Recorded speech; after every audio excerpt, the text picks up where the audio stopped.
Hi, my name is Ty and this is in Thailand. This video we're going to talk about the most transformational books I have read so far this year. And they just so happen to be my March books.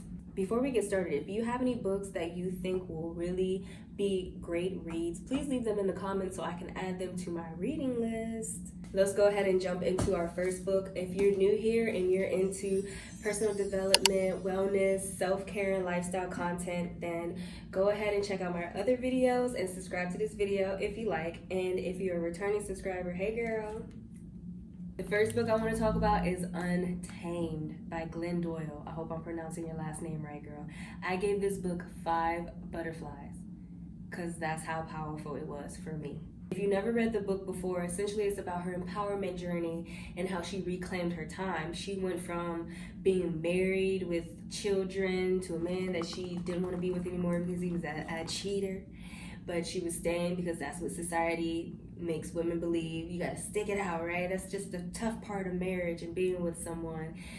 To her ended up being in a relationship with a woman with her 2 kids and having the best life ever. Even though I don't have any children, I did appreciate the chapters talking about how to bring up children, to not be followers, to not go against their selves and their feelings just to please other people. If I ever have children, I'm not raising people pleasers. I'm letting that be known now. My children will probably be menaces because they are going to listen to their internal compass and they're going to be kind, they're going to be graceful, they're going to be generous, but they're not going to take any shit. Okay? There's also a chapter in here about bringing up boys as well because she has a son, and it's a really good chapter. Throughout the book, she encourages readers to trust themselves. She encourages them to listen to their intuition because when you are a woman, you are literally told your intuition is not important, right? We're conditioned to be more logical. We're conditioned to be more masculine in a sense, which we all have masculine and feminine energy, but we live in a world where the masculine is more praised. So you'll have more women pushing aside that inner voice just to get through the day. What are your values? What are your desires? She also talks about societal norms and expectations and everyone's idea of what success looks like and what happiness looks like and how it can be the complete opposite of what everyone else thinks. This book was really my jazz because that's everything that I, 1, love to talk about, 2, encourage, and 3, am on my own journey of doing. I said after reading this book, it put me in like my rebellious era because if it doesn't make sense for me and my path, I'm not doing it. I'm not entertaining it. So if you're looking to live a bold, unapologetic life, then you need to hit up your local library and get this book. Or you can check out my Amazon storefront. My elevated reading list has all of the books that I've been reading so far this year.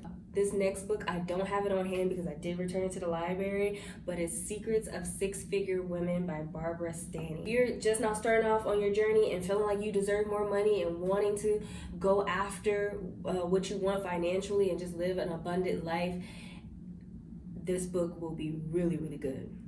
I gave this book 3 butterflies out of 5 because although I felt like it had a good amount of information in it,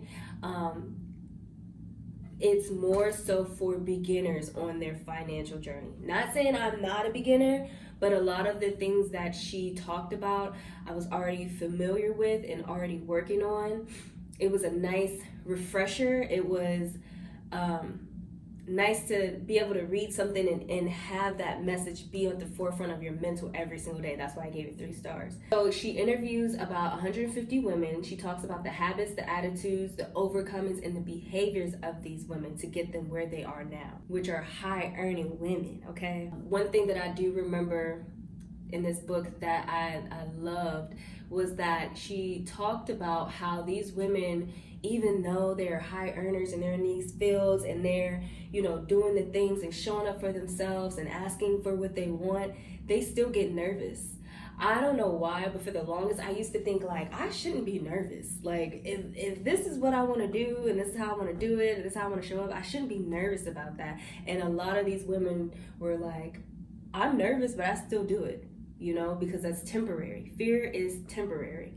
You have to push through that box, that line of fear, and the more you push through it, the further down it goes, so your threshold is a little stronger. She does provide some exercises and some strategies to help readers with their wealth mindset, because essentially that's what this book is about. It's about mindset. It's about understanding what it looks like to have a wealth mindset and how to develop that mindset. She also talks about overcoming limiting beliefs, because unfortunately a lot of us can consciously want to be wealthy and say the affirmations, I am wealthy, I am abundant, money comes to me easily, but subconsciously there's those beliefs that are getting in the way that makes us self-sabotage or makes us feel uncomfortable in our bodies when we say these affirmations. So she provides some exercises to overcome those and develop that abundant mindset that we need to really feel worthy of wealth. Lastly, we have In the Flow by Alisa Vitti. Vitti or Betty. This book is very hefty. This is a guide. This is not just your regular smegular book. This is a whole holistic guide right here. I haven't finished it yet. I'm on page 231. So according to my tracker, I'm only 60% done with this book. This book explores cycle syncing for women so they can live an aligned life. You see the theme here? Yeah. If you are not familiar with cycle syncing, it is essentially the practice of adapting your health and your lifestyle with your 4 phases of your cycle. Yes, 4 phases, girl. In this book, I learned that our society is literally constructed around a 24-hour clock, which is a male's clock, biological clock, and women operate from a 28-day clock. Well, not clock, but like cycle, which explains why we never feel the same every single day. And she breaks it down too, like how the hormones work at certain times of the day and et cetera, et cetera. And then it's like women, we're over here. It's like this week we feel like this week we're like this week. It is so different and it makes so much sense. Like I intuitively always felt like, okay, I need to live a little bit more in line with my cycle, because there's certain times where I feel like I'm pushing against so much resistance and it doesn't need to be like that. She goes into great detail about each cycle, our menstruation, follicular, ovulation, and luteal, the best exercises during these phases, the best activities, what your energy is looking like during this time. There's recipes in this book as well. She really digs deep and explains how to thrive in each phase. And the reason why it's taken me so long to read this book is because I'm implementing the things that she is saying.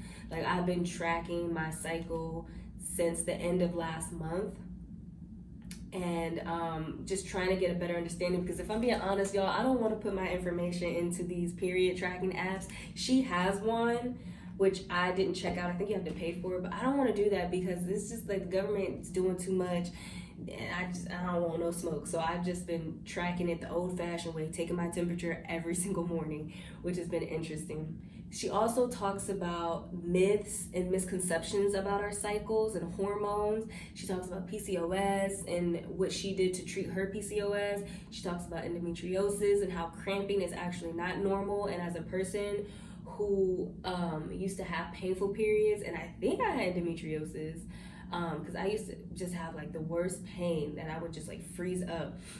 Going from that to the type of periods I have now, cramping is not normal. And I stopped having cramps when I went vegan. I'm no longer vegan, and I still don't experience the amount of cramping that I had when I first started out having periods in like early 20s. So I think going vegan kind of helped me, but like even now I eat meat occasionally. Well, I've been eating a lot of meat, but yeah, even now with me eating meat, my periods are nowhere near as terrible as they were. So it is a hormonal thing, and it is something that can be corrected, and she talks about that in this book.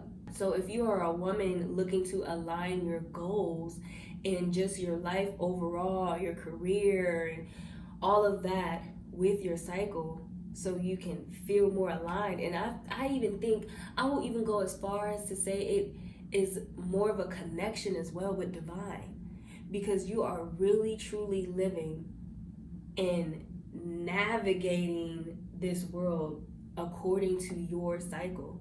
You know what I mean? And I know a lot of us don't have the luxury to do that all the time, but I mean, you can do it as best as you can. Or alter some things in your reality to make it happen. Because we also have the power to do that as well. We don't have to be like, well, this is what I'm dealt with, I can't do it.